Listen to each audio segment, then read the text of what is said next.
welcome everyone to this week's interview, Phrase Your Profile. Today I have Ronald and Petrina with me, and we're going to have the most amazing chat on Iridology. If you don't know what that is yet, then I'll leave Ronald and Petrina explain, and also let them share their story and how they started doing what they do now. So welcome, Ronald and Petrina. It's so good to have you here finally with me today. Thank you very much for inviting us. Yeah, great to meet you again. Again. So how did you guys start? I want to hear both of your stories. You can choose who to start. How did you, I know you you individually were doing Iridology before you guys met. So how did you start? What's the story behind your today's work? Well, for myself, I'm an accountant and auditor. So I was working very, very long hours. And it got to a stage of my life where I got very tired. And I said, I must really pay more attention to my health because I was healthy. However, it was like I was working really long hours, like maybe 12 hours a day and maybe 6-7 days a week. So it got to a stage where, yes, the money was good, but it wasn't really satisfactory anymore. So I got more inclined to my health. I was already eating quite healthy. So however, when my parents, they're based in Malaysia, that's where I'm from, and Ronald was actually working there. So my mom and dad were one of his first customers and his followers. So my mom told me, when you next come back to Malaysia to visit, you must go and see Ronald to actually get your health checked out. So I did. And I got really interested in that because he taught me a lot of things that I was already eating very healthy compared to other people. However, he took the health level to a different level, higher level, much higher level, in terms of adding more herbs, more minerals to my food. And that's how I actually got into more interest in Iridology as well. So I've actually learned from there. And for Ronald, I think his is a different story because he started a long time way before me. Long time ago, yeah. You want to add more to yours? No, that's fine. No, we you know, if you told me about, say, 25 years ago that I would be working in England or UK and partnered and married to a lady like Petrina, I would have thought, no. Australia, Asia, fine, but England, no. You know, I would have really thought that, but because of the lack of sunshine. The lack of sunshine and perceptions, you know. So, but how it all started was quite fascinating. I'll just summarize it. When I was 3 years old, my grandfather was from French extraction, right? And my grandmother also the same. Now, my grandfather was one of the incredibly wise, smart people about organic foods and also organic chickens and so on, right? So, and in his yard, right, I remember this vividly, in his yard he had papaya, pawpaw, mangoes, bananas, guavas, chocos, lettuces. He had everything. And you know, at that, when you were young, 3 to say 10 years old, you either get interested in it or it's like, nah, doesn't matter. But I saw what he did in his yard with the planting and all the things he was adding to it, like chicken manure and horse manure.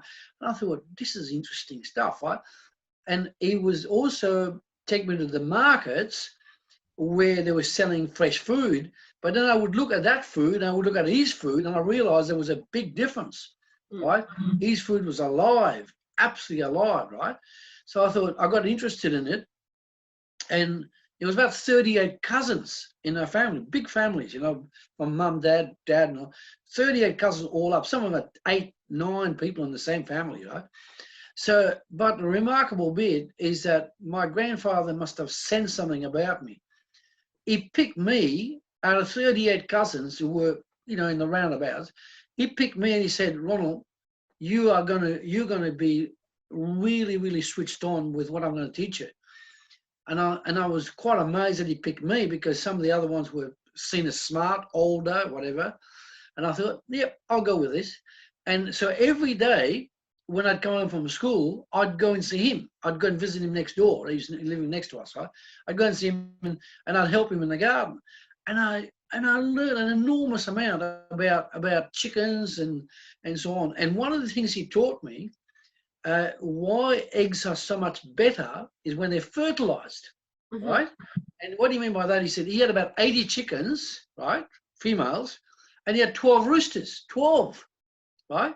So he worked out between 7 to 8 chickens per rooster, kept the chickens happy, and their eggs were incredibly tasty.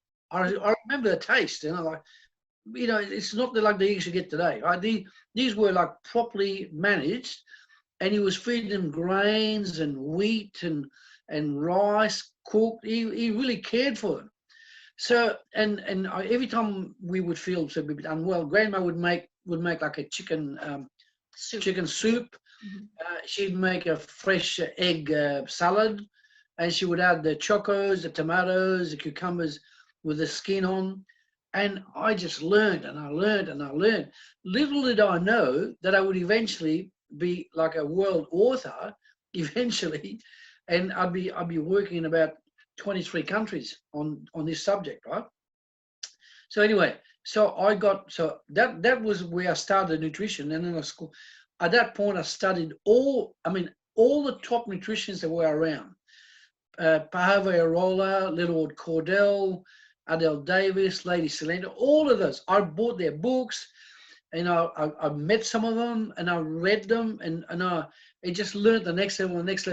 Eventually I thought, hey, I reckon I can do as well, if not better, by me doing my own research. So I went into the organic system, and I was blessed enough to meet a English horticulturist living in Adelaide called Peter Bennett. Peter was an amazing guy, right? And he had learned his lesson. At the age he was qualified horticulturist, and this guy had a massive heart attack at the age of 50, and he stopped doing corporate work, and he went into organic gardening shop. He started a little shop called an organic gardening shop, and he was on a busy road, and he's probably 15 square feet. And I'll tell you what, that place was a mine of information. He had all the probiotics, prebiotics, minerals, all of items for plants. He took me to he was doing a weekly course on a Wednesday night for about 3 or 4 hours. Anyway, I studied that course under him for 5 years. 5 years. Every Wednesday night I went there. I ended up going in his garden, looking at his growth. He was growing courgettes 18 inches long. 18 inches, right? I've got photos of it. 18 inches long. He was growing cucumbers, tomatoes in his back garden in Adelaide. And the remarkable, at that size courgette, they were still as tender as a courgette that was 6 inches. It was that good. We used to make like meat dishes inside the courgette. It was that big, But in Australia we call it zucchini. Yeah. Instead of courgette, right? Anyway, so I moved on from there, and then eventually wherever I went, was it Perth, Adelaide, Melbourne, wherever, in Singapore, I started planting organically wherever I went. So eventually, when I came here about 8-9 years ago, I said to Petrina, I looked at the backyard and I said, "Where's your food production?"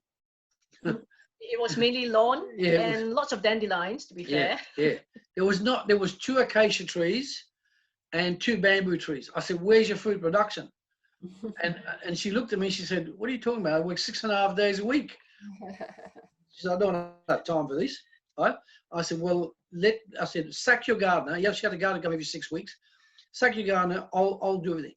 So in the last 8 years, I've planted 20 fruit trees, 48 herbs, and about 16 vegetables, right?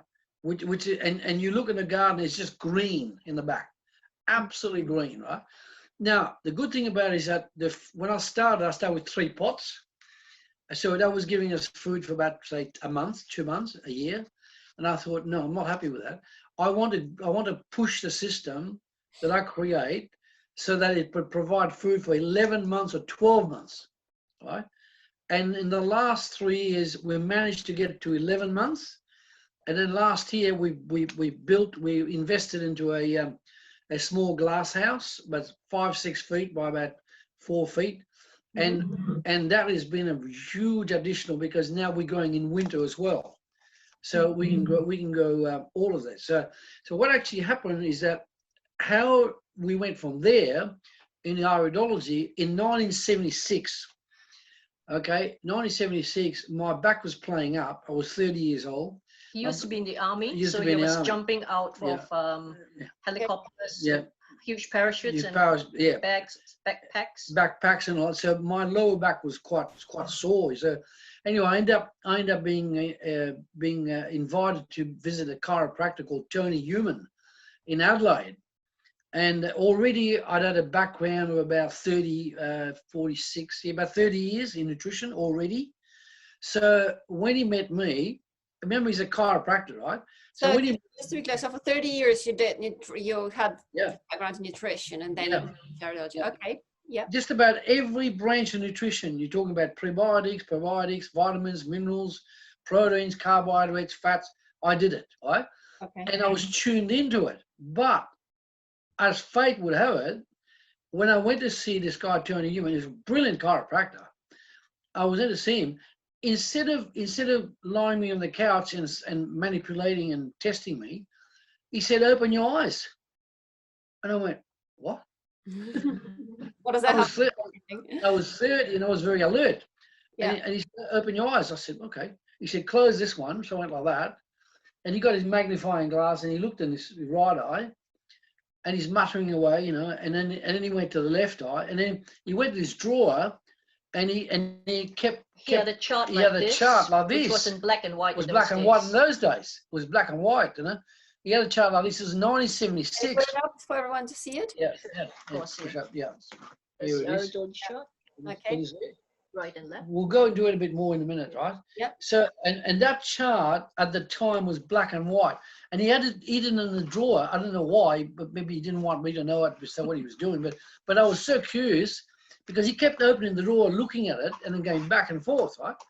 Anyway, at the end of about 10-15 minutes of analysis, just with the magnifying glass, he lied me down, you know, and he went, right. And he went down exactly to where my pain was. Exactly. There's 24 vertebrae in the back, and what was affected was about 19, 20, 21, thereabouts. And he went straight there, and I thought, how the hell did you know that? I didn't tell him. I didn't tell him where my back was hurting, right? So this because in the chart, the Iridology chart, you'll see the back itself over here. That's where is it? Can you point again? Down there. Yeah, sorry, where this area is, that's the back itself. Yeah. This whole thing's the back. Can you see it? And the same with the left eye as well. Can you see over here? Mm-hmm. Areas that's the back. Yes. Yeah. To be more precise, it's a spinal column. Yes. Right? But just to explain to our listeners, because in case somebody doesn't know what Iridology is. Yes. Right, is what. Yeah, I'll let you explain. It's basically the eye can show any health concerns on a specific. The iris. Just go back one step. At the end of his consultation, like 20 minutes or so, he adjusted my back, and I looked at him and I said, "Tony, you're a chiropractor. What are you doing looking in my eyes?" And he went, "Iridology." And I went, "What?" I said, "What is that?" He said, "I can look in your eyes and I can tell where your back is out, your vertebrae is out, subluxation." I went, "What's in the drawer?" He goes, he pulled out the chart. He said, "Here it is." It looked like Greek hieroglyphics. And I went, "My goodness, how does he know that?" I said, "Who taught you this?" He said, "My father. He's a top chiropractor. He taught me that." And I straight away, anyway, I said to him, I said, "Look, would you mind giving me some information about how I start?" And he did. He gave me a book on it, volume 2, went from there. And then this is volume 2. Volume 2. Look at the size of it. Yeah. Look at the size of it. That thick. Right? That thick. Look at that. That's it. Is that the Bible of Iridology? Is that it's a Bible, right? Like that. So, and look at the markings, huh? That's my 4th book, right? So, and then I've got another one. This one that was written by another top lady from America. Said that. And that's quite a big book, hardcover. So there's about 800 pages of absolutely hardcore information about Iridology. So So iridology, in a nutshell, has been around for about 250 years, right? But back in those days, they would use magnifying glass, right? So as time went on, it just developed and developed and developed. I ended up meeting a leading camera band builder in America, in California, and so you see that camera behind us there. Mm-hmm. He built that. This guy was an iridologist himself, but he also built the camera over 35 years of experiments. So this is now the leading camera in the world for iridology, right? So to answer your question more precisely, what is iridology? It is the study of the iris. Okay. Now, what is the iris? In the Egyptian language, iris actually means rainbow.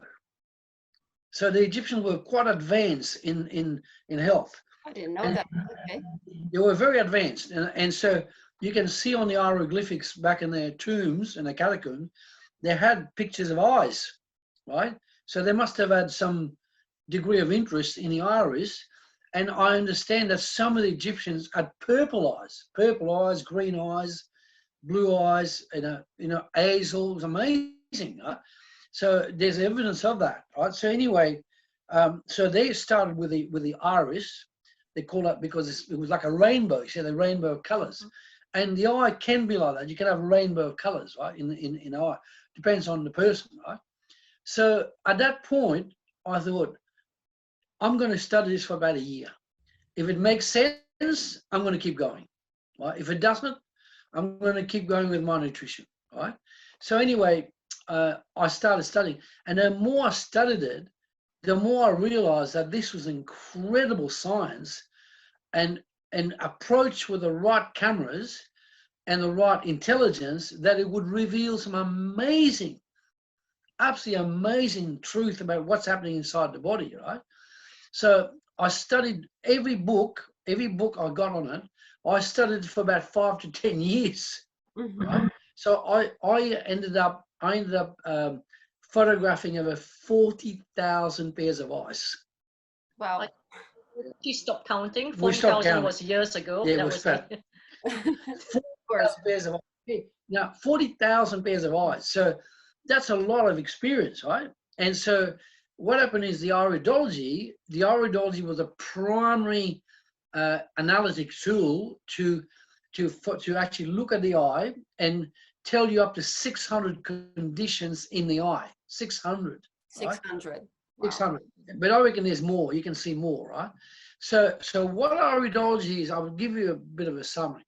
What iridology actually is the intense capacity to photograph the eye, photograph the iris, blow it up on a computer about this big, quite big of that, and then read the eye from 12 o'clock all the way down to 1 o'clock, 2 o'clock, and every location reveals something.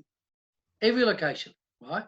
For example, if I get that chart, I'm going to show you. If I get the chart, just show them the right. Now, if you look here, you'll see right and you'll see left, right? Okay, can you see it? Right and left. Now, that sector from here to here is the right brain. Okay. Get it? From there to there, right brain. And that sector here to here is a left brain. Now, the studies show that that portion here in the right brain, in that bit, depending on the markings, that would reveal the imagination capacity of the patient. Imagination. So right brain, right eye, imagination. The left brain here, logic. Mm-hmm. So you can actually tell whether someone's logical or not. You can tell someone whether someone's got imagination or not. It's developed in them. Okay. Developed in them, right? And you can see it in kids, grandfathers, grandmothers, everything else. So that's the brain part. But also revealed in the iridology is the throat area, the tonsils, the thyroid, the ears, the nose, the lungs, the bronchial tubes, the heart, the pancreas, the kidneys, the liver, the gallbladder, the colon, the entire digestive system, the legs, everything is in the eye. every key organ. So, for example, if you've had an injury in, say, your foot, that marks up in the eye as well. Yeah, exactly. And even years later, it can still show up, depending on how the foot has healed. Yeah. And the main reason why you can see that, because it's been scientifically proven that the eye has 28,000 nerve endings. 28,000 nerve endings. Mm-hmm. So on the left side of the body, it's unlike a stroke. If you get a stroke on this side, you're likely to be paralyzed on the right. All right? And if you get a stroke on this side, you're likely to be paralyzed on the left. But in iridology, your left eye. Hard to say. I thought it would be the other way around. Well, for the eyes. No. Yeah. Okay. It's fabulous, isn't it? So the left eye talks about your left brain, your left hair, your left ear, your left nose, left cheekbone, left thyroid, left lung, all the way down the left. Okay? Mm-hmm. And the right side tells about your right brain, right eyes, right side, right throat, and so on, right? So and then you can pinpoint the damage or the toxicity when you understand the markings as much as we do now. You can actually pinpoint it exactly where it is. You know whether it's the left side or the right side. Okay? What about the heart and stomach and things like that that don't really have left or right? Yeah, it's all there. It's all there. On both sides. Well, you get some which are more prominent on the right side, like the liver.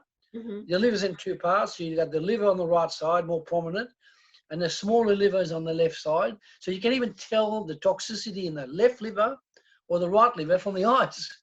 Okay. So you then know what you're talking about. You know whether the whole liver is toxic or only partial, right? Same with the thyroid. You could have someone with a problem with their left thyroid, and that will show more on the left side in the eye, right? In the iris, right? Now, so what happened as a result is when you follow this all the way through, and you have the very vivid photography, and we've got excellent computer, excellent software, and excellent camera, so we're able to highlight every single fiber in the eye, every single fiber, right?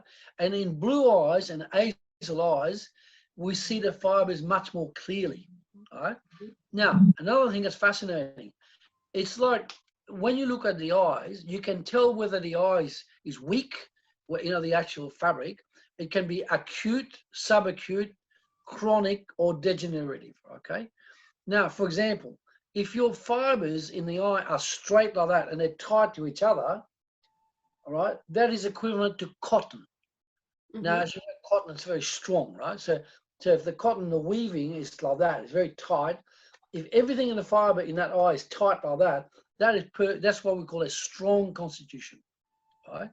Now, remarkably, as the body starts to get old or you not take care of it, the fibers, instead of being like that, they'll open up.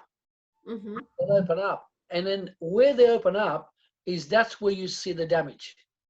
That's where you see the toxicity, the damage, the weakness, and the condition of the toxicity and the condition of that organ, right? Mm-hmm. So you'll see zigzags like that. You'll see twists. You'll see crossovers. They all mean something's happening in that particular location, right? For example, at 740 in the right eye, that's your liver and gallbladder. So if I see a mark like that in your liver and it's all brown, it means your liver is toxic. Fascinating, isn't it? It is. Right? Yeah, so rather than do test after test after test, you can actually pin down the organ that is suffering, right? Now, whilst we're on that, you've got to know this as well. When you see the organ, you can actually tell from iridology, you can actually tell the level of toxicity or weakness that person suffers from, right? Can you tell that? Well, for example, if you look at, say, the photographs and they're like that in the liver, right, and the liver is like clear brown, that means the liver is fine. So it's the extent to which. And then if you do this, or if you go like this, zigzag and crossovers, and you can see it's like a wound, like been cut in, depending on the size of it, you can then tell what level of toxicity or weakness that organ is suffering from. Yeah. Okay. And now the next fascinating thing is that you've got to be able to decipher whether that weakness on the liver came from the grandfather or the grandmother, or the mum and dad, right? And that made me realize, okay, we all made of ancestry. We're all made of the genetics of ancestry, right? It could be from grandfather, great grandfather, great grandmother. That's why you see the features come true. You look at all photos, you go, oh gosh, that's my grandfather. Look at, he's got the same eyes as me. So, and now you don't get the genetics just from your face. You also get it from your body type, like whether you're mesomorph, ectomorph, endomorph, right? You also get it to whether you can when you talk to your parents, they'll say, oh, grandfather the bad liver, or dad of the bad liver, and you go, oh gosh. Then you start to add it all together, Yeah. and that liver problem has genetically transferred itself to you. Mm-hmm. Now the good news is, once you know that, if you didn't know that, right, you wouldn't know how to treat it. Yeah. But with iridology, you know how to treat it, because you don't have to fight with the genetics. You can modify the genetics and improve the health of that organ. Mm-hmm. Wow, I tell you what, that blew me away. Genetics. Yeah. Yeah, despite the genetics. Now, you got to remember this, genetics plays quite a big part. It's been proven that the human body is made up of 1/3 genetics, 1/3 genetics, 2/3 other things, right? Like the environment. Like the environment and the food you eat and everything else, right? But 1/3 is a lot. I thought it was even less actually, but I guess they're different theories. No. I thought it's 10% genetics and 90 environment. No? No, it's 1/3, because I'll give you an example how I prove that. My sister, for example, we always kid each other because she knows what I do. My sister got mum's hands and she got dad's legs. Now, my dad's legs were like sticks, like thin sticks, right? But I ended up getting my dad's face, my dad's hands, and my mum's calves. Mm-hmm. So she's got diamond calves, so I got the best of everything. Right? But I did inherit a weakness of the eyes from my dad, because that was the genetic transfer from my dad, right? Mm-hmm. So he wore glasses at 42, right? But because it's a long story, but because I knew about the genetics, I was able to design a package for my eyes at the age of 50, and I actually blew the genetics apart. I didn't wear glasses till 50, right? But at 50 I did. But then I followed up a certain system that I worked on, and that system is so unique. I took a double formula what was designed, plus the exercise and so on. And at the age of 51 and a half, using iridology and nutrition combined, and exercise, and mental vision, I stopped wearing glasses at the age of 51 and a half. And in August, I'll be 74, and I still do not wear glasses. Mm-hmm. So in other words, through the help of iridology and another science which I'll tell you about, I was able to stop wearing glasses. And actually, I think now at this point where what I'm doing, I think I'll get to 100, 120 without glasses, which is extraordinary, Really? right? Now, if you speak to most optometrists, which I have, they'll tell you 45 is about the limit. You wear glasses, especially in today's environment, right? The iridology is an amazing science that once you know what you're doing, and I think because I've dedicated from 1976 till now, which is 44 years, I've dedicated 44 years to understanding it. That's why I reckon I'm really now at the peak of my game, right? And I can still probably put another 20 years into it. And this is where now I need to teach someone or group of people how to take this and run it to the next level up, right? Okay. This is such an amazing tool to help humanity. And for the life of me, I don't understand why the general healing profession doesn't look at that and really get involved into it. It's probably too much dedication. right? It's too difficult to learn. Sorry, go on. What do you think is the reason that? I think the money is coming to it. I think the money. I think if you get easy money, £100,000 by being a a medical practitioner or something on that line, that's it. That's enough for you. You don't need to go anymore. That's it, right? But I'm much more than that. So is Petrina. We want to help thousands and thousands more people to recover, and we still get paid. Mm-hmm. We get paid. At the end of the day, when we judged, they're going to say this guy chased the money or did he chase the health? Mm-hmm.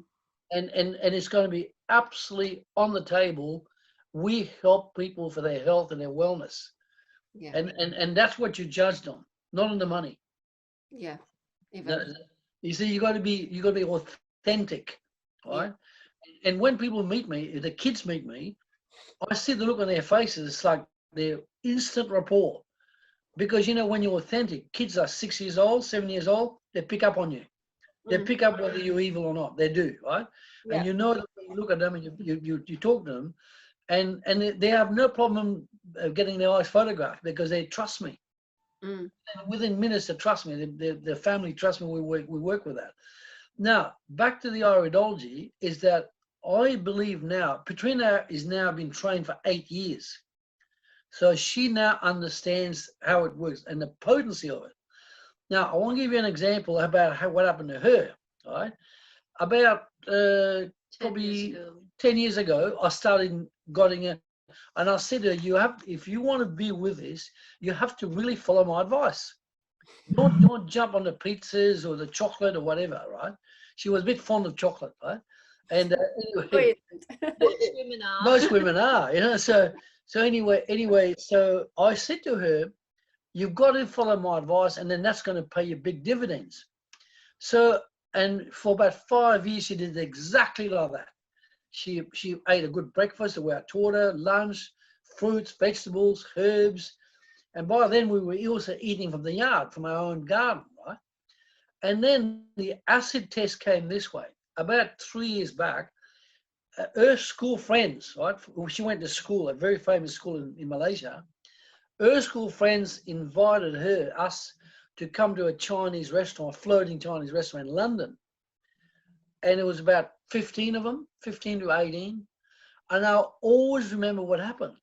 So I'm taking for granted that Petrina looks good like this. You see, I'm taking it for granted. Mm-hmm. So we arrived there. We were the last to arrive. We've come from a long way. Most of them were local and we're inside London. As we walked in the restaurant, we walked on the gangplank, we walked up and they saw us come in. The whole 15 stopped and went like that.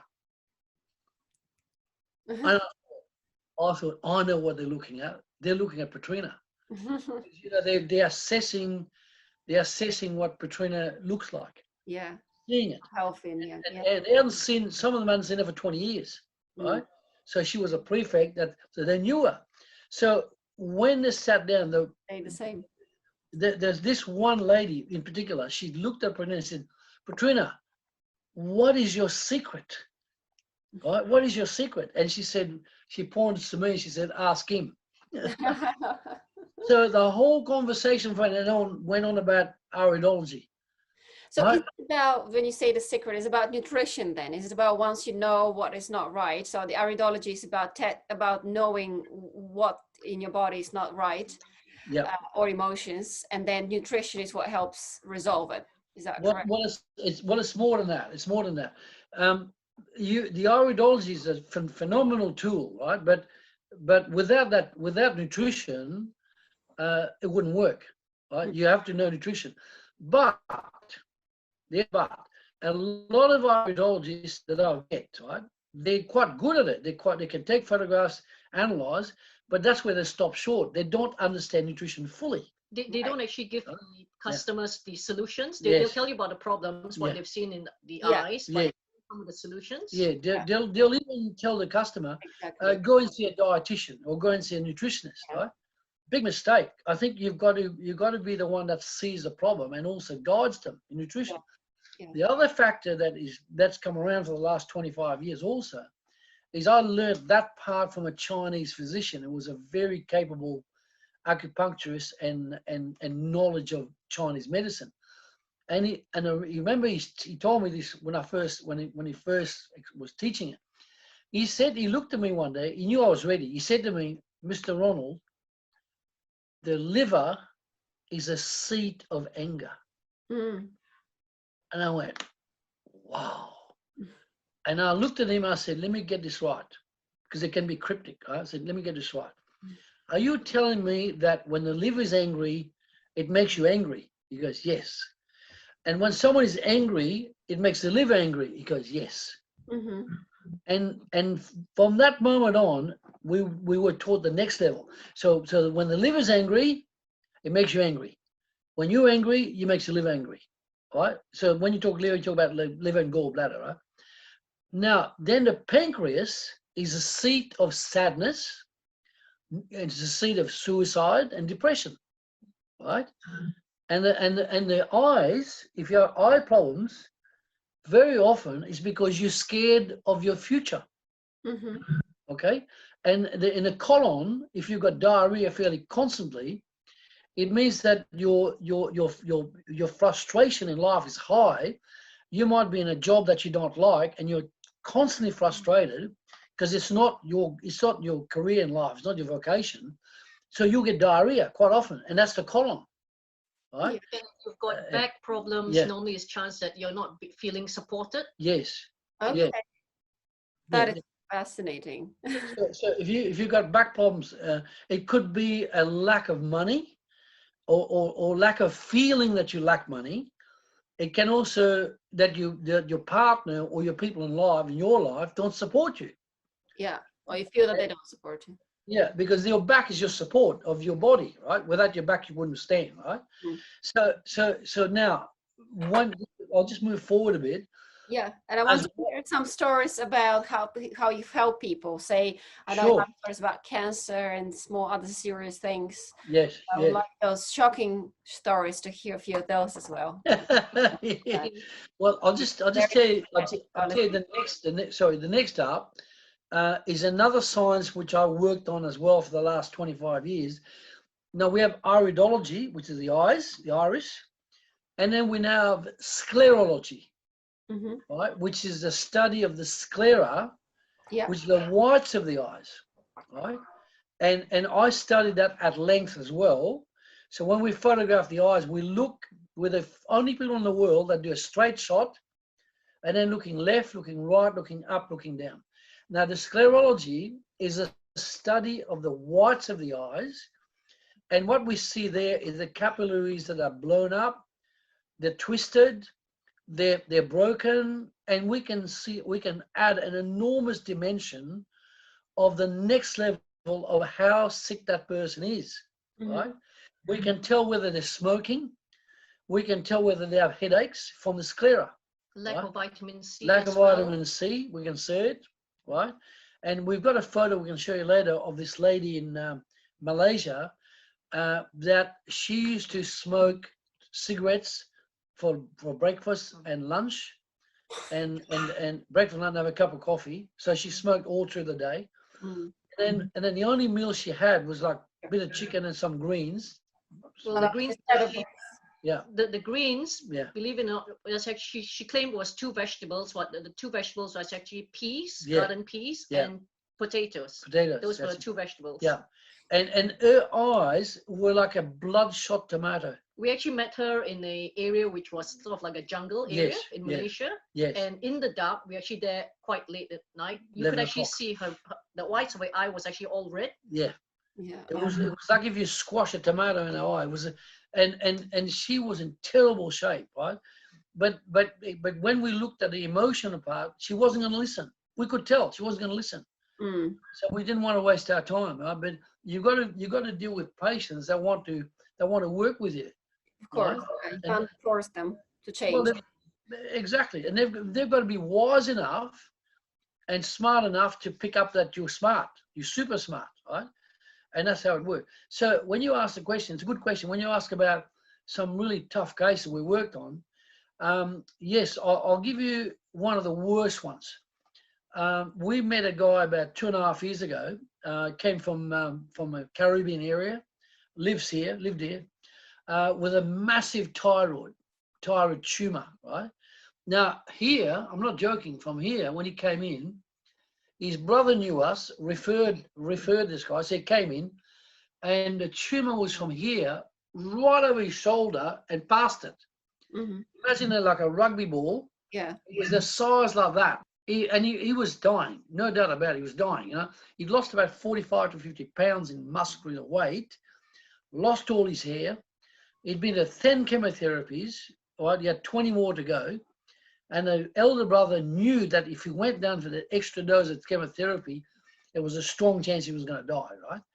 So anyway, I said, come over. So I sat him down, and I knew he was worried about money because he'd been sacked, couldn't work.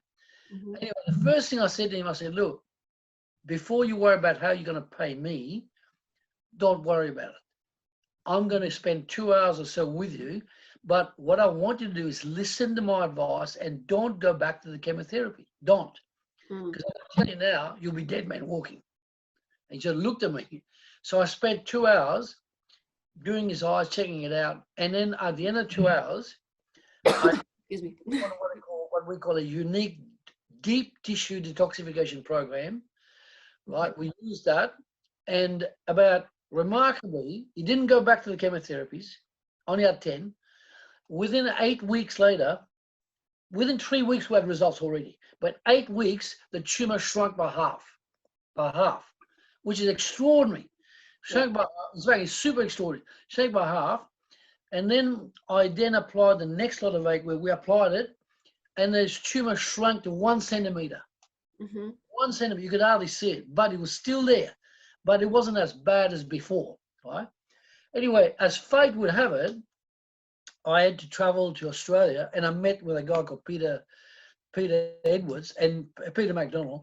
Peter was a very capable guy, still is, same age as me, and he used to run the Gold Coast health food shop. And then he went on his own in markets and he said to me, I told him the case, and he said, have you tried colloidal silver to kill the last lot? Mm-hmm. And I said, I've heard about it, but I said, have you got any more info? He said, yes. Anyway, I correlated what he gave me, and I correlated another book that I got on cancer and prevention. And the guy was unequivocal. They both said colloidal silver will kill 650 viruses. 650. That means the flu, AIDS, emphysema, it will kill the viruses that cause that. Quite fascinating, right? So anyway, I got him a bottle, about $35 Australian, sent it here, and I said 1 teaspoon under his tongue, right? And 3 times a day. 3 weeks later, went back to the oncologist, they checked him out, no cancer, gone. Really? He was blown away. I mean, so we just sort of the fitting peg that was the last bit. Now, so it's been 2.5 years, and he hasn't had any recurrence of cancer or tumors at all. None. The other case which we helped was about 5 years ago now. We helped this lady who was a critical care nurse. Yes. She was only about 23 when she saw us, Yes. and she's been having severe migraines for at least 10 years since she was 13. And she went to doctor after doctor, and none of them could actually tell her what was wrong with her. And she eventually went to the so-called best surgeons in UK and two other countries, Belgium and France as well. And they all told her she had a tumor and she needed surgery on her brain. So her being a critical care nurse, she said she's not going to have that dangerous sort of surgery on her head. You got to drill into the brain. Yes. So she eventually heard about us, and we saw that the tumor, the so-called tumor, was actually, remember when Ronald was saying between 10 till 12? Yeah. 10 till 2, that's actually the brain area, the head area. So we actually, when we took photos, we actually saw that around that area, there was actually like toxicity in terms of like shadows. Yes. And the toxicity was actually to do more or less with the food she was eating. She was eating a lot of fast food, convenience foods. So when we got her off that and also implemented some supplements, top quality supplements. If I could just explain. Yeah. The shadows they were more like a dark brown, muddy shadows in the picture of the eye. Okay, so keep going. Yeah. Yeah. So when she followed our advice, getting off the fast foods, all the convenience processed foods, and taking the top quality supplements, she eventually got rid of her migraines naturally. Yes. So it was tumor, basically. It wasn't tumor, so there was no need. Yeah. So can you imagine if she had followed? Very scary stuff. Yeah. Eminent doctors, eminent, well-trained doctors in the UK, Belgium, and France, all eminent, all respected, kept telling her the same thing. You probably got a tumor. We're gonna have to drill into your brain and just see what's in there. When I photographed her eyes and I asked her about what she was eating, see, that's the correlation. They never did. We did. So we followed that. What we found was there was a shadow, right? And we could actually pinpoint the shadow here, just here. In other words, on the base part of the brain. And you know what the shadow was made of? Junk food. Of what? Junk food. Fast food. Right, yeah. Convenience food. Oils and toxicity and all the wrong toxins, preservatives, pesticides, all had gone into that brain area. And that's what was giving her the massive headache. She had migraines. The moment we cleared a whole body, including that part of the brain, the migraines disappeared completely. Her migraines were so bad that it was actually affecting her work. She was off work at least 2-3 times a week. Yes. So now she's actually able to work completely. No problem. Yeah.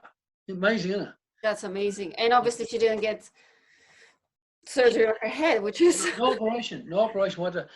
Another one was a young Caribbean type person living here, and his mother was one of our first patients, right? So what actually happened, he wouldn't listen to his mother, but he went skiing. His mother kept telling him, "You got to eat this, you got to eat that." Anyway, he went skiing. He cracked his knee. He cracked his knee on his left knee. Cracked his knee like 1.5 minutes. Cracked it 1.5 millimeters, and he was in terrible pain, right? And they had to put a cast on and everything else. The doctor wanted £4,000 to generate steel plates and operation, surgery, what else, and then he probably would never be able to walk properly again anyway. So the mother told him, ring Ronald, ring Petrina, talk to them first. So he did. He was smart enough. He did. He was desperate. So we gave him the treatment, and about 8 weeks later, the knee that was cracked 1.5 millimeters completely healed, completely, without any operation. What was the treatment? What did you give him at the time? Well, we detoxified him first, and then we give him specific foods and we also supplements like antioxidants and minerals, but very specific for him only, right? And it was such a powerful combination. The knee had no option but to renew, right? And he was in his 30s. So the mother just was so grateful, right? But so they would have had to find 4,000, but again, he could probably, with a proper treatment, he could walk again like we did. But if he'd had the wrong operation and went wrong, he may have been paralyzed in that knee forever. Especially with the metal plate being permanent, like that. You can't bend the knee, right? So then you can't walk, you can't run, you can't swim, you can't do anything. So we were so pleased to do that. There's a couple of others. That was a spectacular case as well. I was on television and on London TV, and I was talking about herbs that day. I was talking about the power of herbs. And this lady was flicking the channel, right? It was about 400. She was clicking the channel. She came across this channel, and I happened to be on that channel live, speaking about how the body works and Iridology and so on. Anyway, she immediately rang the channel, and she said, "Look, I wanted to talk to this guy. He's making sense, right?" And so anyway, the channel gave her Petrina's number. She rang Petrina for about an hour. She spoke to Petrina. She was that suspicious. She had been to so many doctors. She was getting nowhere. Anyway, she rang Petrina. Petrina explained everything. Anyway, she made the time, she came. This lady was suffering from about 40 plus years on psoriasis, which is a very severe skin issue. Very severe. It's way past eczema, right? She was so toxic with that psoriasis. Her scalp, her forehead, her face, her eyes, her nose, her back, all of her arms, even the center part here Was peeling. was peeling. It was like a leprosy. And when, in fact, just to go forward a bit, when she finished here, Petrina had to vacuum the floor. It was like a snowflakes on all over the floor. It's terrible. And this woman had seen 38 doctors, including 7 skin specialists from Harley Street. Wow. Right? And they all could not fix it because they didn't know how to tackle it. Right?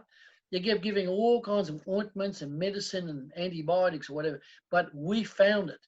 And we looked at the eyes, we detoxified her. It took about 3 weeks, she got results, and then it took about 16 weeks all up, 4 months. That's not bad, 4 months after about 38 years, right? 4, and then she was completely healed, completely. You know, completely, not a single mark of psoriasis left, right? And so I've seen this happen in Malaysia, I've seen it happen in Singapore, Australia. So I'm now writing a book on how to heal psoriasis, because the market for psoriasis is there so many people suffering from it. It's equivalent to $13.25 billion US by the year 2025. So that means there's a big percentage of people who suffer from psoriasis. It's fascinating stuff, isn't it? I couldn't believe it the first time I heard it. I mean, I can believe it, but it's just, it is incredible. And what I find most incredible is that you have a very tangible tool to actually tell what's wrong and where. Yeah. And obviously you have a lot of years of experience behind you, which I think that is incomparable. Like somebody who just started would be completely different, even if you have a passion to do the same thing you do. You guys combined have all these years of experience in both iridology and nutrition. Yes. So it's amazing. We just want to share one more of course, help that we managed to give, or rather Ronald did. There was a family in Malaysia, and the son was about 8 or 9 years old at the time, and he had severe asthma. Yes. And he was having what, four lots of Ventolins, you know, the pump, the puffer, 4 lots per day. And the extreme thing about that is the parents, with all good parents will think, they were actually saying, yes, I give my kid good food. Yeah. So Ronald told him to actually told the dad to actually write down exactly what the son was being given. Yes. So he wrote down everything. Yes. Ronald crossed out about 95% of the food. Yeah. So the guy panicked and said, what am I going to give? I thought this was good food. Yeah. So Ronald changed the food, and then now the son's slightly older and he's come off the Ventolin. He's able to play the flute, the harmonica, and all the other wind instruments. Yes. So that's a real good transformation as well. You should have seen the look on his face. I said I got 3 pens here. I got a blue pen, a green pen, and a red pen. If you see me pick up the red pen, that means you're not doing the right thing, right? So he gave me 8 pages of what they gave this kid, 8 pages. I went through it fast because I know my stuff. I went through it and I went noodles, this, that, chop up. And then, but back a couple of steps, this guy used to go to hospital in an ambulance once a month with a ventilator. And in fact, they'd made the leather worker had made a satchel, little satchel, to put on the side of his belt where he could put his Ventolin in there at school. Okay. So he had the Ventolin on him, no matter where he went, on his hip, and every time he had an attack, he would just puff, right? And this Ventolin was a killer. He'd been on it for 8 years. So within about 16 weeks, again, totally healed, complexion changes, like she said, flute, piano, guitar, running around, volleyball, swimming, and the parents, I was like, all right, what a way. See, that's how it works, you know. So what actually happened is that when you see that sort of result, it's very encouraging for the patients and for us. Yeah, we're seeing that our system works, right? And no, people say that you actually fail. No, we don't fail. The reason why the patients fail is because they do a part of what we recommend, or a small part or medium part, but they don't do the whole thing. Yeah. Right? And so if you've got someone who's very experienced like us, you do exactly what you're told, exactly, and then you get results. And then you don't. That's the only reason it works, because you follow the advice that's been proven with thousands and thousands of cases before, right? Is it? And that's what's fascinating, right? Now, whilst we're onto that, I'll just show you one more chart, because I think that's fascinating. What happened is that when you're born, right? When you're born, you're here in that blue color, okay? The blue color, so you're there. Now, that means you're in reasonably good shape, but if you get sick with colds, whatever, you don't treat it properly, but you suppress it with drugs, you then move from that sector to the next sector, which is this one here. Right? That's acute. You got darker there, and that's subacute. Then you got a chronic, and then you got a degenerative. In other words, you've traveled to 4 levels of stage of disease, right? And I can tell you now, if the medical profession understood this, 90% of the hospitals would be empty, right? Because that's where you got to know where the person is. We have the ability to iridology and sclerology to know which organs are here, here, here, or here, right? Now, remarkably, in America and here, at that level here, chronic, 80% of disease in the UK and America is there. 80%. That's amazing, because that's Yeah, that is staggering. yeah, staggering. And then this one here with this degenerative, that's where you got asthma, cancer, tumors, arthritis, terrible joint pain. That's where you're suffering from. Now, remarkably, this science is so powerful. You can actually take someone at that stage, at that advanced stage of toxicity and damage, and applying the right nutrition, applying the right detoxification, you can reverse them right back to the start, right back, right? And I've proven that myself, because I'm 74 next August. My skin is younger now than when I was 50. Really? I can believe that. Yeah. You can see my skin. It's not a mark, you know? And you can see my hair. Look at this. See? And Natural. I'm not saying that to brag. I'm past that. I'm saying that to just show you how exciting it is. What is possible? What is possible? Yeah. What is possible? Right? And this is where it gets interesting. Okay. And it's possible with simple. Sorry, go on. Go on. Yeah, go on. It's possible with simple changes, I guess, as you said. All this is possible with nutrition. Yes. It's not that you need to do something. Yeah. Impossible to do, I suppose. Even the diets you recommend, or not diet, I don't like to use that word. No, the nutritional changes you recommend, I suppose they're not so hard to do, as long as you want to put in the effort. Yeah, that's right. You can make the changes gradually. For example, we don't recommend white rice. So for those of you who are eating white rice, we'll just say just introduce a bit of brown rice and other rice into the mixture, maybe like 90% white and then 10% brown, and then slowly increase the brown mixture and eliminate the white. You've raised a very interesting point, because I would say that about 96% of people who are sick, right, will not listen to us in full at first. Will not, right? Because it's just it's like going from north to south, right? They won't. So what we do, we explain to them, we would like them to go north. They're south now in the cold. We'd like them to go north, but we say we're going to introduce you to a change in your breakfast.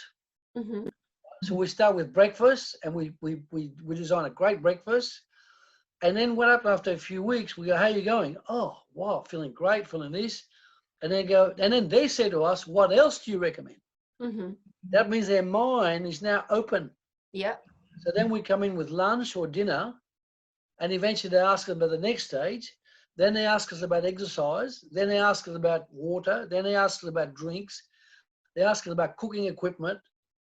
And some people go all the way with their whole 28 protocols, right? But we have learned we never force anybody to do everything at once.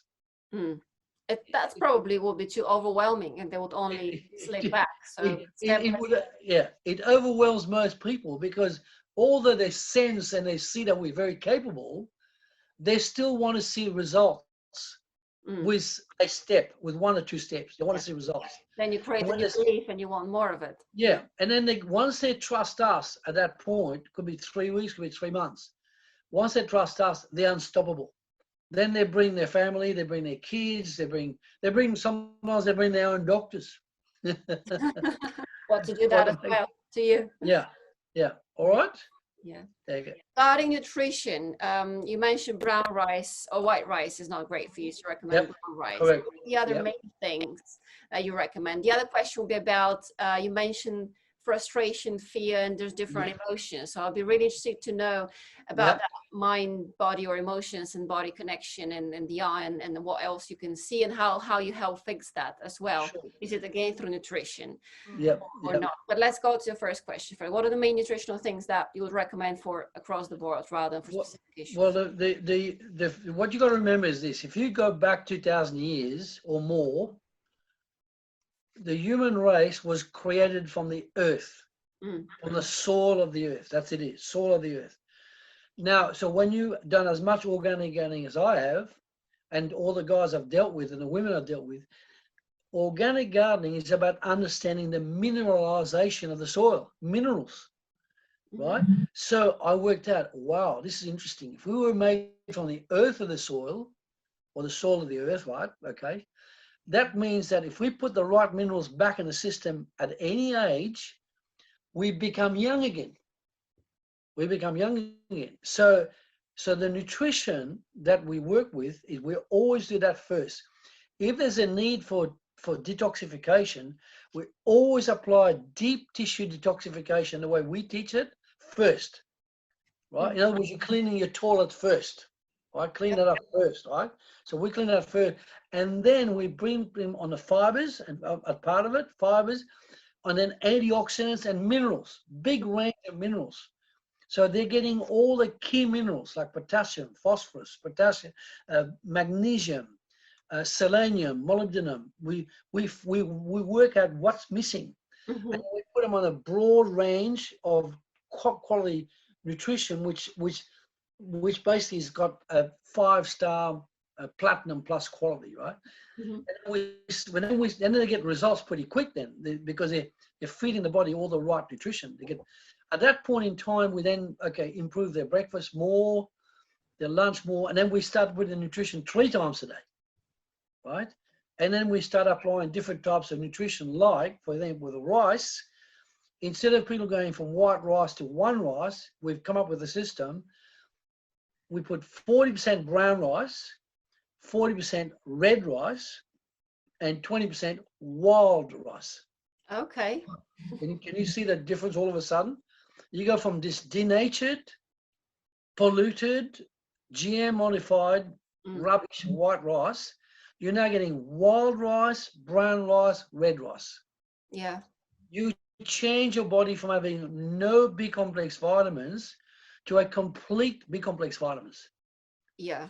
And your energy level goes to the roof. Yeah, I can only imagine that. There's a question actually here from Stephanie. What do you base nutrition on, if I may ask? Elimination of processed foods, mucus forming foods, etc. I think basically you just answered that. The first thing you got to do, you made a very interesting comment before. You said, I don't like the word diets. And so you should. Look at the first 3 letters. D-I-E. Oh God, I never thought about that. You bother? Yeah. I'll tell you what, when people study dietetics, they study how to keep people from dying. Keep people with a very minimal budget. With a minimal budget. Dietitians, dietetics, whatever, work in hospitals. They never have their own clinic, never. They work in hospital and they get given a budget, about £8 or £9, and they feed sick people on that budget. Now, that's not nutrition. That is a diet. If you've ever been to the Yeah. hospital, you look at the food, what do they do? Mashed potato, which Yeah. is the powder form of mash. Yes. Maybe a slice of apple Yes. and a piece of meat. Yeah. Cup of tea. Yeah. Yeah. That's it. So we look at that, and we look at the doctors, we look at the nurses, and we say, well, what are these people doing? What are they doing? Like, I mean, they're listening to a dietitian who's got a year behind them, a year's work, and that's the one they rely to feed people that bit of chicken. And then the other thing I notice, every hospital I'm in, they give them chicken with the skin on, and it's fried. And so the first thing you got to do is take the chicken skin off, right? Because if you're sick, you got to get the fat off, the wrong fats, right?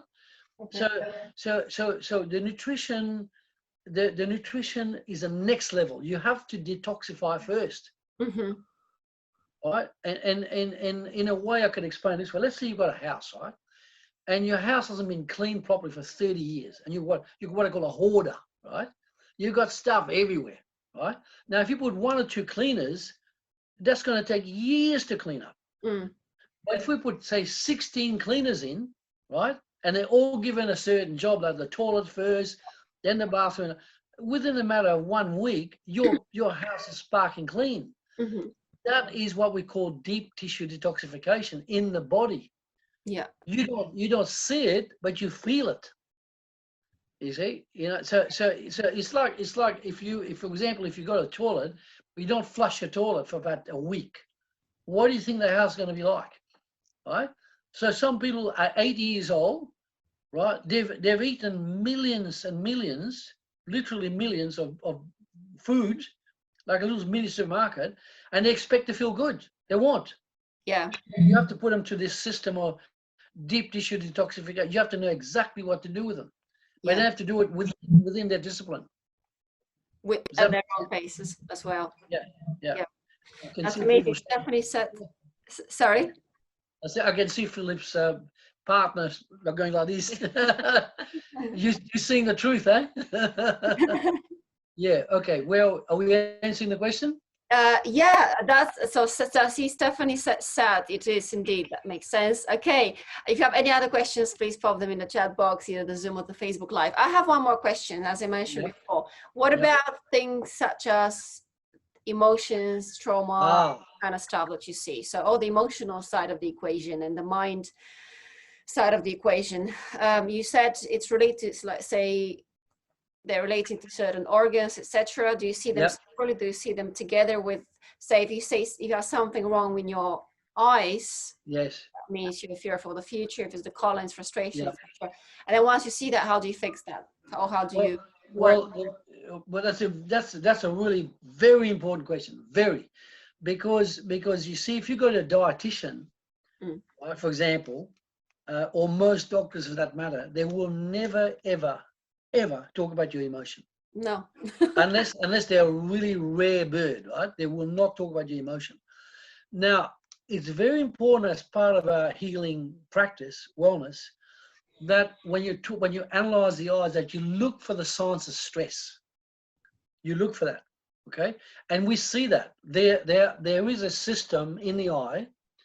It's called contraction furrows or stress rings.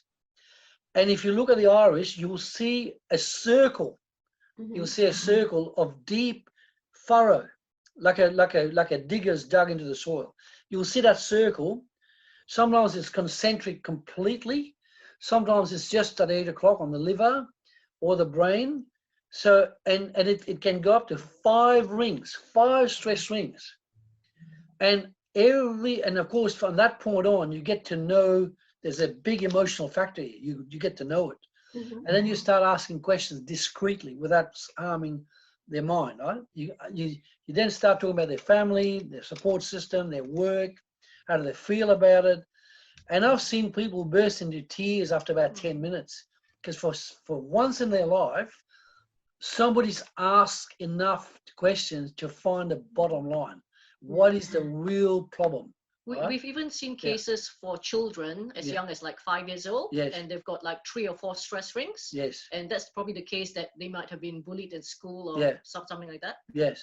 Yeah. And those stress rings is remarkable. If the ring is concentric completely, one ring, that person is suffering from 20% stress. Right? What is the scale? What is the 20 difference to 100%? Yeah, I'm about to explain to you. So one ring, now one ring is 20% stress, 2 rings, 40%, 3 rings, 60%, 4 rings, 80% stress, 5 rings, extremely stressed. Right? And I've discovered this link. If someone's got 5 ring concentric all around, that person has thought about suicide, is quite depressed internally. They mightn't show it, but they will talk about suicide. They'll even commit suicide. So you have to deal with it very fast, right? And so when we see the degree of rings, we can then approach that person on an emotional level and say, what's your love life like? What's your partner like? What's your mum like? What's your dad like? Did you have a good childhood? You ask a smart question in a really discreet, gentle way. And then you see people react and tear up. And then you say, look, you've come in the right hands. You can get rid of this emotion. We're going to deal with it this way. So then we teach them what minerals to use, right? And what special vitamins to use to actually get rid of a nasty emotion inside them. We do it because you got to give the person B complex vitamins and minerals for the nervous system to calm down, their brain to sharpen up, to correlate and work. And what that does, that combination of B complex vitamins, vitamin C, minerals, and so on, plus yourself talking about emotion and reading the right books and support, what that does, it creates an enormous bridge that they can go across and get to the other side where they belong. About 5 years ago, we helped a teenager. She was in her late teens, about 17, and she could not lift her arm beyond this point. Yes. Well, any normal person can lift up high, but she was just there. Yeah. And when we found out, she was actually affected emotionally as well because she was in an unhappy household at the time. Yes. Her parents were constantly fighting, and that affected her. Yeah. So eventually, with our help with proper nutrition and also the right mental attitude, she's now able to actually lift her arm fully. She'd never been able to lift her arm for about 3 or 4 years. But that Petrina said, the household, we know them, the household was putrid. The husband and wife were always fighting. The husband would go fishing, wouldn't care about the kids. He got drinking and so on and so on. But what happened is that when you combine all that she like that, she didn't want to lift her arm. In other words, she didn't want to. It was painful. She couldn't. It was painful. Yeah. The moment we put on the right minerals, she was able to do this. And she was only about 16, right? So if we hadn't intervened, there's a very strong chance she would have been very sick at the age of 30. Yeah. But that's what's exciting about what we do. But I suppose the question begs to be asked is that how many people do what we do in the world? Do you have the answer? I would say probably 10. Yeah. 10, 10 people worldwide, because we know we've been to America, we've been to Canada, we've been to all these places. We know what's out there, right? And certainly in the medical profession, none, maybe 1 or 2 after they've been medical, after they've seen the light with us, then they start to think like us. But then by then they're 60, 70, maybe, and then they say, too late for me, They just don't see it. But Petrina's been quite young, and I've been in it since about 14 years old. I've grown up with this thinking. See the difference? So I'd say 10 people in the world can do what I do, what we do. 10. Why is that? Why is that? Is that because, I mean, there are people who do holistic and alternative medicine. Sure. So it's not that, obviously it's not mainstream like traditional medicine, but there are people, they're nutritionists, they're holistic dentist practitioners. Why is it that iridology is not popular, or not popular among those people at the very least? Why do you think that is? Because I'll tell you what it is. Number one, they haven't had anybody that was good enough to convince them. Yeah. You see, if you're highly intelligent, you're a doctor or you're a dentist or you're highly intelligent. That's how you got there. But if you don't come across someone like us, right, that really can demonstrate what we do, like in really powerful terms, with 25, 30, 40 years of experience, you're going to say, nah, that's a lot of quackery. It doesn't work, right? Also, the other thing I think that sets us apart is we are one of the rare groups that we not only believe in just using one remedy. For example, a lot of people, they said, okay, they are selling supplements, so they go for just one brand. Yeah. Well, we know that even the top brand that we do doesn't actually cover everything. So we've actually gone for various top quality supplements as well, and other products. Yes. Same with, that's very true. It's the same with if you just eat carrots, beetroots, and plums, you know, you have to eat a variety. You have to eat a variety. Yeah, right? of course. So, for example, some holistic means really. Sorry, go on. Yeah. But so, for example, like if you believe in using olive oil, that means you can't just live on olive oil. You have to live on coconut clean oil. water as well, coconut oil. Yeah, exactly. But I think the conundrum is this, that very, very few people have put as much time and dedication as we have. Very few. So and you can time and dedication. Yeah. Because it's a complex, as you showed us the book, it's a complex subject. It's not more difficult than other things to more broader than other things to grasp. Well, just to explain a bit more, I've just been to a big army reunion, the 5th Battalion reunion in March in Kilgood, Queensland, and there was 513 people there from 2 battalions, right? That's 1,600 men. 513 people, 520 actually turned up, and I know quite a few of them. And then they were talking to Petrina and they're talking to me, and they turned around and said, "You're still working? You guys still working? You're 73. You're still working?" Yeah.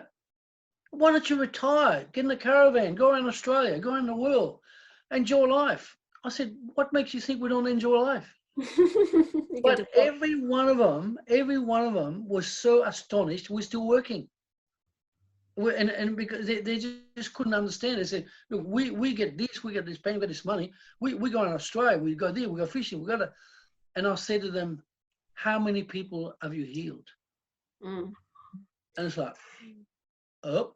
That's the sad part. Most people are just looking to make some money and then retire and then enjoy life because they don't enjoy their work likely. Exactly. Well, what you do is not really work and you don't need to retire. Exactly. For example, when we go on holiday, obviously we meet people and they've got different health concerns. We do help them. We can't just say, "Sorry, we're on holiday, book in and come and see us when we are back at work." So we actually also, we're working while on holiday, but we're helping people whom we may not meet again because we are in a different country. Yeah. And that's brilliant. And you enjoy it and you don't, I bet you don't think, "Oh, I have to work now. I just want to enjoy my holidays." Just work should be part of who you are if you really enjoy it. And it's separate, compartmentalize your work and holidays is ridiculous. If you actually do something you're passionate about. Well, in the area we're in, which is like South Chigwell, we are well known. Most people, they come and see us before they go to a doctor. They come and see us, and we give them our own herbal medicine. We give them our own advice, and we've seen people here that don't listen, and they've ended up in a bad way because they wouldn't listen. But again, this old saying: if you can talk to someone they're blue in the face, if they don't listen, don't feel guilty. There's a scripture in the Bible which is very telling. It says, "Give the good message to the village. And if they don't listen, shake the dust off your sandals and walk away." True. You can't force people to change. You can't force people. So in other words, what they're saying, in the time this was said, the road was full of dust, and that's why you wore sandals.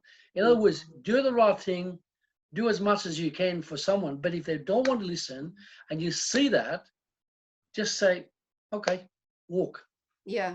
Walk. They may never come back to you. Then again, they may. But when they're ready. Yeah, it depends. So our conscience is clear. We give the right advice. If they don't listen, well, we've gone to the next village. And they do listen.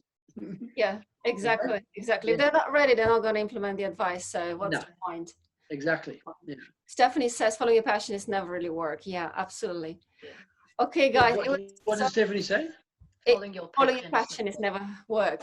No, exactly. Yeah, exactly. That's right. He's also saying that's amazing. The human body is always communicating to us regarding everything in our life experiences, whether or not we pay attention to it. Yeah. Correct.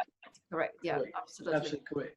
Well, it's like I related to you, you know, about what you were feeling at one stage, and then when I mentioned that, you went, wow, this guy's picked it up. He's like, just I hadn't seen you, but you meant the words you use. I thought, you need to do this.